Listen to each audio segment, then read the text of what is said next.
ஒரு பணக்காரர் வீட்டு டிரைவர் கையில் சுத்தமாக காசு இல்லை. குழந்தைக்கு உடம்பு சரியில்லை.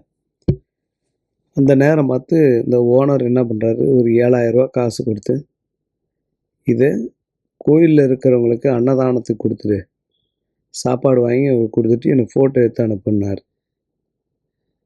அப்படி ஃபோட்டோ எடுத்துக்க முடியலனாலும் பரவாயில்ல, அன்னதானம் பண்ணிவிட்டு என்கிட்ட சொல்லிடுறேன்னார். இந்த டிரைவர் வாங்கிட்டு வீட்டுக்கு வர்றான். வீட்டுக்கு வந்துட்டு மனைவிக்கிட்ட சொல்கிறான், இந்த மாதிரி ஓனர் காசு கொடுத்துருக்காரு, அன்னதானம் பண்ண சொல்லின்னு. அந்த அம்மா சொல்லுது, சரிங்க, குழந்தைக்கு உடம்பு சரியில்லை, இந்த காசை பயன்படுத்திக்குவோம், எப்போ நம்ம கையில் காசு இருக்குது அப்போ அன்னதானம் போட்டு சொல்லிடலாம் அப்படின்னு.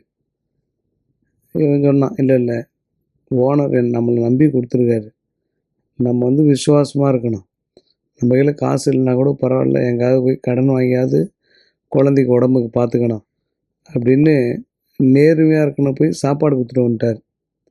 அவன் ஒய்ஃப் திட்டுறாங்க, உலக தெரியாத ஆளாக இருக்க, ஏன் அப்படியேவா கொடுத்துருவ, 2,000 சாப்பாடு வாங்கிட்டு மீதி காசு அடிச்சிருக்கலாம்ல, எடுத்துருக்கலாம்ல அப்படின்னா. இல்லை இல்லை, நம்ம மேலே இவ்வளோ வருஷம் நம்பிக்கையோடு வச்சுருக்காரு, நம்ம கரெக்டாக இருக்கணும். சாப்பாடு கொடுத்துட்டு ஃபோட்டோலாம் எடுத்து போய் ஐயா கிட்ட போய் காமிச்சிட்டு வந்தான்.